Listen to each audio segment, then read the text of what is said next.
Hey everyone, welcome to Judging for the Win. I'm Dave, and this is my daily ruling. Amy exiles Nick's Grizzly Bears with Banisher Priest. If Nick then uses Reality Ripple to phase out the Banisher Priest, does that cause his bear to come back? And the answer is no.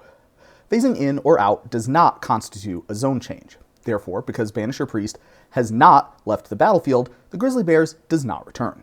Ready for a challenge question to test your understanding? Okay, Amy steals Nick's Grizzly Bears with a Preacher. If Nick then uses a Reality Ripple to phase out the Preacher, does that cause the bear to come back to his side? And the answer is that it obviously does. Wait, what? Yeah, I feel like if you gave both these questions to a bunch of random Magic players, they might not all agree on what was supposed to happen, but they would all agree that the answers should be the same. As in, the Reality Ripple should either get the bear back in both cases or in neither of them, but it definitely shouldn't work for one, but not the other. In fact, I'll bring both cards up so that you can see them side by side. See if you can identify what's different about them that changes the answer.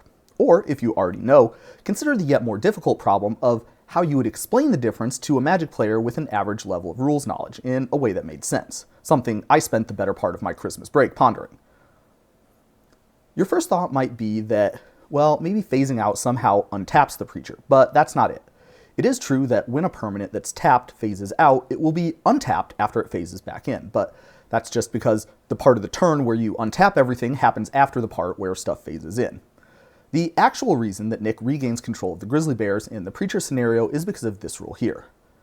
Even with the exact text, it's still a little bit difficult to parse and see exactly how and why it applies here. But when Preacher's ability resolves, it sets up a continuous effect that tracks Preacher, specifically whether it's tapped or untapped. The duration of this effect is for as long as Preacher remains tapped. And yes, the actual Oracle text of this card does include this exact phrase, so this rule definitely does apply to this case. Anyway, as the rule states, the duration ends when Preacher phases out because the game can no longer see it. Now, hold on a moment. Maybe that explains why the Preacher gives the Grizzly Bears back, but what about the Banisher Priest? It really does seem like effects with an until duration should work the same as effects with a for as long as duration, right?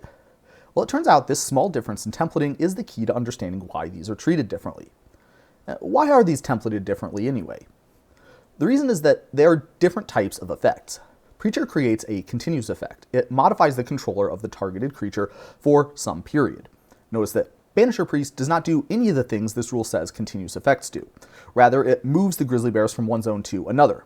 This is a one-shot effect. The line, until Banisher Priest leaves the battlefield, does not describe a duration for how long the effect continues. Rather, there are two effects of the Banisher Priest's ETB ability, one that moves the Grizzly Bears to the exile zone, and another that moves it back onto the battlefield. Although this is similar to how Preacher's ability works, the fact that it's two one-shot effects packaged together rather than one continuous effect makes it function differently in this type of case. The game does not rely on sustained contact with the Banisher Priest to maintain the exile effect because it's not a continuous effect, but rather two one-shots.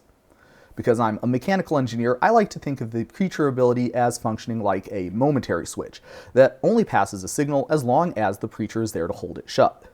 In contrast, the Banisher Priest ability functions like a toggle switch. Hopefully that analogy helps, or if not, maybe my explanation was at least comprehensible. It is a very subtle point, so much so that even a modestly successful internet celebrity judge could get tripped up on it. I actually had never even noticed this distinction before until it came up in one of my daily rulings recently. Let's close out with a real challenge question this time.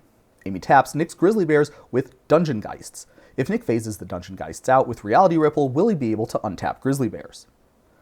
To find the answer, we'll notice that Dungeon Geists uses the for as long as template that we said was characteristic of continuous effects.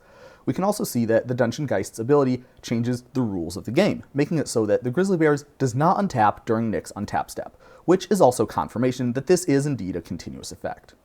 Accordingly, this works exactly the same way as the Preacher example. Phasing out the Dungeon Geists will end that continuous effect, meaning that from that point on, the Grizzly Bears will untap as normal during Nick's untap step. Another thing to note is that neither the Dungeon Geist nor the Preacher say that their continuous effects are able to resume after they have stopped. Rather, once they end, those effects are over. After the Preacher or the Dungeon Geist phase back in, the Grizzly Bears will still be controlled by Nick, and it will still get to untap. To resume the switch analogy from earlier, once Dungeon Geist or Preacher lets go of that momentary switch, the effect is locked out and requires a new instance of the ability to make it functional again. That's all I have for you today. How did you do? Join me again next time for another daily ruling. Until then, I hope you have a great day.